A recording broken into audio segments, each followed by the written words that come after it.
শেরপুরের নালিতাবাড়ী উপজেলার কাকরকান্দি ইউনিয়ন পরিষদের চেয়ারম্যান নিয়ামুল কাউসারের পোষা বিড়ালটির সফলভাবে প্রসব সম্পন্ন হয়েছে। চিকিৎসা সহায়তায় জন্ম নেয় 4টি সুস্থ ও সবল বিড়াল ছানা। আধুনিক চিকিৎসা ও যত্নের মাধ্যমে এই প্রক্রিয়াটি সম্পন্ন করেন শেরপুরের সজবরখিলা এলাকার ভ্যাট অ্যান্ড পেট মেডিকেল সেন্টারের চিফ কনসালটেন্ট ও ভেটেরিনারি সার্জন ডক্টর মৌ সুজন। পোষা বিড়ালটির প্রাথমিকভাবে স্বাভাবিকভাবে প্রসবের চেষ্টা হলেও জটিলতার আশঙ্কা দেখা দিলে পরিবারের পক্ষ থেকে দ্রুত যোগাযোগ করা হয় পেশাদার ভেট চিকিৎসকের সঙ্গে।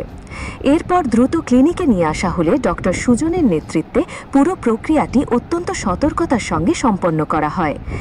সুজন বলেন, পোষা প্রাণীর জীবনও আমাদের মতোই মূল্যবান। সময় মতো সঠিক চিকিৎসা ও যত্ন পেলে তারাও নিরাপদভাবে নতুন জীবন পৃথিবীতে আনতে সক্ষম হয়। এটা শুধু চিকিৎসা নয়, এটা দায়িত্ব ও ভালোবাসার প্রকাশ। এই ঘটনার ছবি ও তথ্য সামাজিক মাধ্যমে ছড়িয়ে পড়লে তা রীতিমতো ভাইরাল হয়। স্থানীয়ভাবে যেমন আলোচনার জন্ম দিয়েছে এই ঘটনা, তেমনি পশুপ্রেমী ও সচেতন নাগরিকদের কাছে এটি হয়ে উঠেছে এক অনুকরণীয় দৃষ্টান্ত। কখন বসে থাকবেন, কতক্ষণ বসে থাকবেন, অলরেডি অবস্থা হয়েছে।